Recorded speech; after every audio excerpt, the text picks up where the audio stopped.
मुतरकन मोह कटिया आंधारियूं सकन अॼुपण आगड़ियन मेड़ो आहे मुझ काबिल एहतराम डिवीजनल सदर साईं हैदर मदारवी साहब, साईं किराणो साहब, साबिक़ सदर साईं याकूब लोही साहब ऐं ॿियनि तलकनि जा जथेदार सदरो PTI सिरे जे सभिनी तलकनि में आयल मोहतरम मानता उस्तादो अस्सलाम वालेकुम। हाणे ॻाल्हियूं बि सभु दोस्त करे चुका आहिनि, मसइले जी बि असां सभिनी खे ख़बर आहे त असां पेटे अलफ़ मुंहिंजे ख़्याल में जेका असांजो मर्कज़ जी गैर सरगर्मी जे करे असांजो नुक़सानु थियो आहे, पेटे अलफ़ असांखे रुॻो मीरपुर ख़ासि ज़िले में नज़र अचे थी,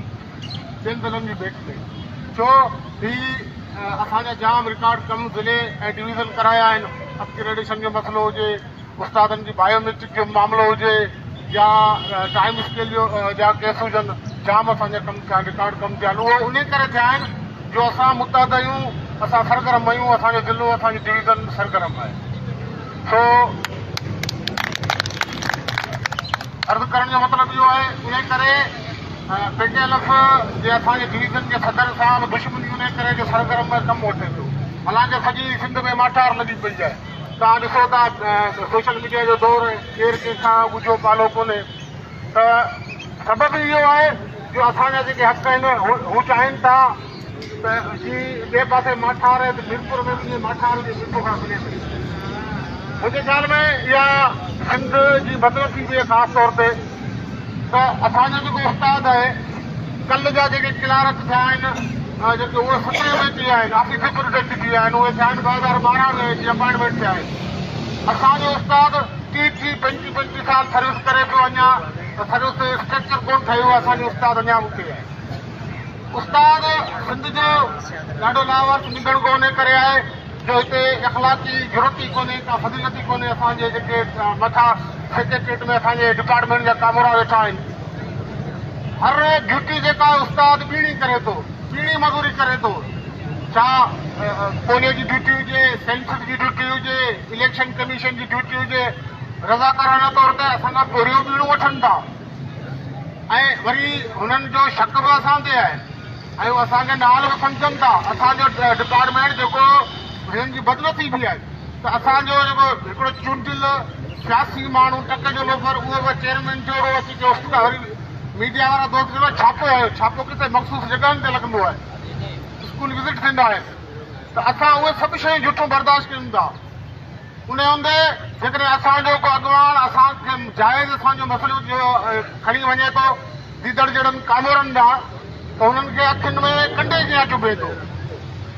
बदनसीबी जी ॻाल्हि आहे। तो असां जीअं दोस्तनि सवेरे चयो त असां ही उहे ई चहिरा आहिनि, सभिनी तलकनि जा सभु मानाइता उस्ताद आहिनि, कुझु नवां दोस्त आहिनि,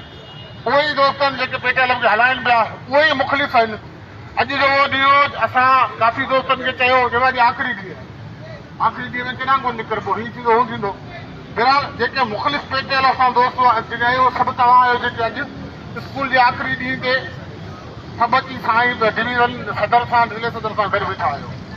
त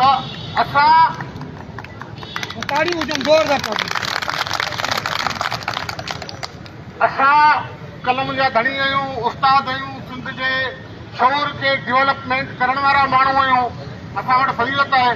असां वटि शऊर आहे, असां वटि दानिश आहे। त घटि में घटि हीअ जेके नाल कामोरा आहिनि असां उन्हनि था करियूं। अॼु जेकॾहिं CM आहे जेको ॾाढो हिकिड़ो सुठो माण्हू आहे ऐं हुनजो हिकिड़ो किरदारु रहियो आहे, त असां इहा उमेद करियूं था त जेके ही नाल राशि असांजे ज़िले में